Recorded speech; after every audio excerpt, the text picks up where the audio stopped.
We got the photos for episode 5, a power book for a force, and it looks like we might be taking our last drink with JP. We haven't seen him much this season, but the time we did see him, he was with his young boy D-Mac, aka Darnell, and they were just making sure that Darnell wasn't in any trouble in these streets. Little does JP know, his brother Tommy Egan put D-Mac back into the streets. Now, Kate Egan has already went off to New York City. We're not sure when she's going to actually come back to Chicago or when Tommy's going to go up there.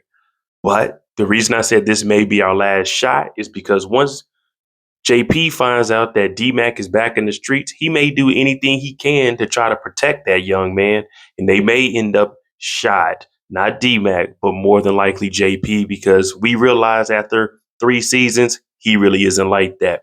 I'm MoDIJ. Hit that like button, hit that subscribe button. This is exclusive photos for episode 5, a power book for a force. Let's get the channel to 60,000 subscribers, and also check out the character breakdown of the Power Origins. 6 new characters that has just been released. It is on my channel. Diamond in the Charlotte colorway jogging suit. He might be standing on business this week, and that's what we want to see. He's been quiet. He's been playing the background to Tommy. Jenard's been telling him to step up. He turned down Gianna.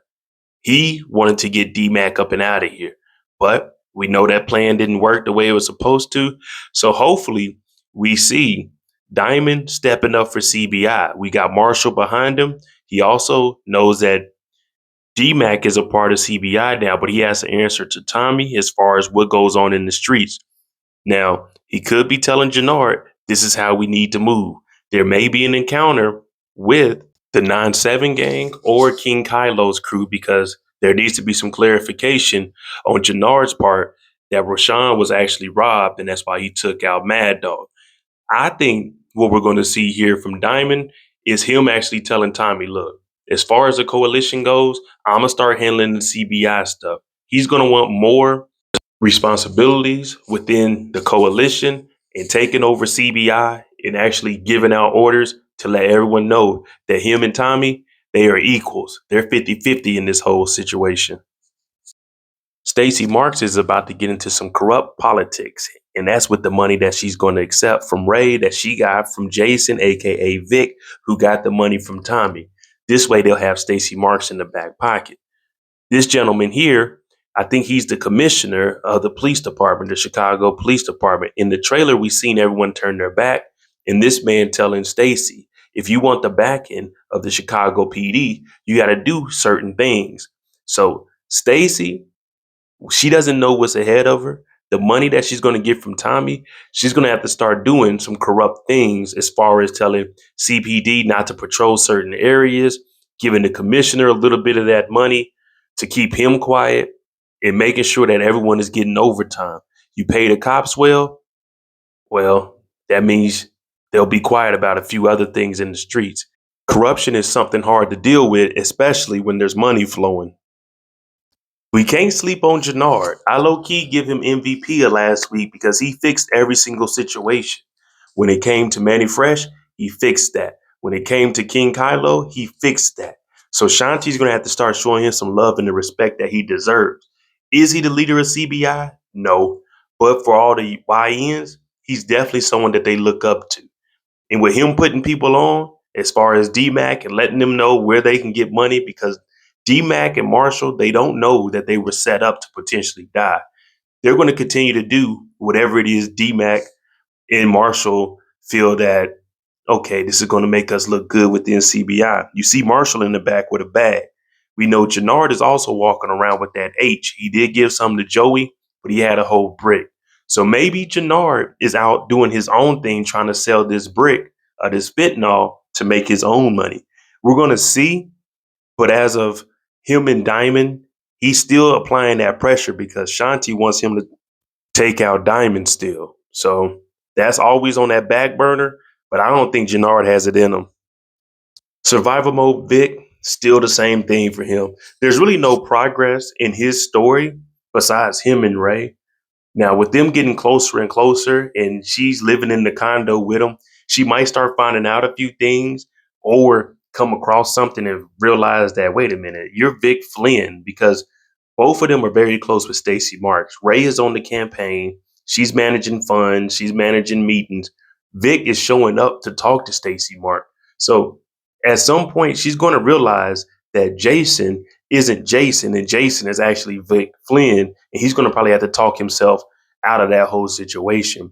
I do want to see how it's going to play out for him if he's even exposed. I think exposing him in the storyline will make the storyline even better for him and give him some more substance besides seeing him running around and just snitching and staying in survival mode. So I want to see Vic get exposed for being Vic Flynn and Ray flipping out on him because he already slipped up saying her parents paid for her school. Lastly, Miraa is about to get somebody knocked off, if not kidnapped herself. Tommy is probably talking to Miraa about when she let in her brother Miguel into the house because he said he wanted to have dinner with them. I don't know what she doesn't get, but she needs to understand that her brother's in the cartel and Tommy is a drug dealer. These two are ops. And you think that they're not going to go at each other or do anything to potentially harm one another because you told them not to? Yeah, I could definitely see this being the episode or going into episode 6 where Miraa gets kidnapped by somebody and Tommy and Miguel got to put their differences aside to try and save her butt. Now, I'm not going to that dinner with Miguel. I don't care what Miraa is talking about. At some point, you do have to stand on business, and this might be one of those moments. But Miraa is putting everybody, both sides, in jeopardy. We did get a significant amount of photos for JP going into episode 5. So it's just leading me to believe that something bad's about to happen to JP. I never thought that he was going to make it through the whole season anyway. But with D-Mac being back in the game, Kate being out of town in New York, Tommy trying to get D-Mac out the game but letting him back in, this is the perfect storm for something bad to happen to JP. Whether that's him getting shot, knocked off, or severely injured, one of those are going to have to happen to JP. And with Kate out of town, that's the only thing that can happen to JP. Other than that, we just see him sitting around the house in all the episodes. Now, there is a note in JP's hand.